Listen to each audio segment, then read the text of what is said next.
guys sa mga subscribers and followers sa TikTok. Ilan na ako dito nag-aantay sa office sa Manubo. Opo. Tagtawag pa mga manwa. Kasi namimigay sila ng pamasko sa mga tribo. So ayan, nagsasabi si nanay sa akin na pumunta daw ako dito sa Purok Tris, dito sa Adlay.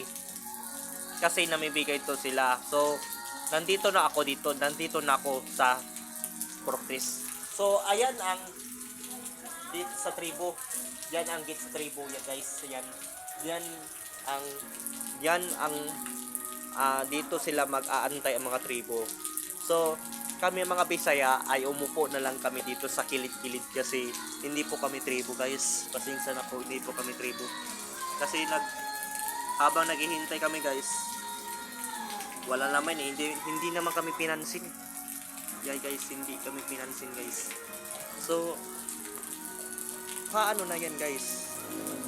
Yung pera, guys, galing sa mining. 5 po dito ang mining sa Surigao del Sur. Dito 5 po ang mining dito sa Surigao del Sur. Apektado tayo dito. Yung abog, number 1, madali ka masakit, umuubo ka. Yung abog na hininga natin galing sa mining po. Yung pagbaha, madumi ang dalan,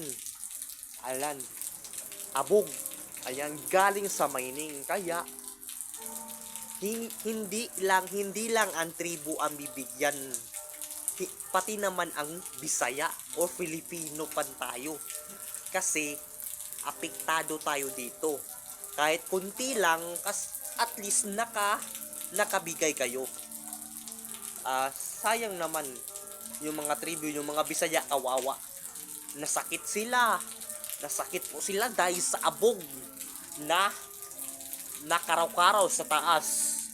Ayan, sinira ang mga lupa doon. Kaya yung hindi lang tribo ang bibigyan natin, pati na po ang mga Bisaya.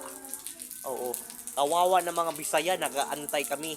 Wala naman nagbibigay, ay kunti lang.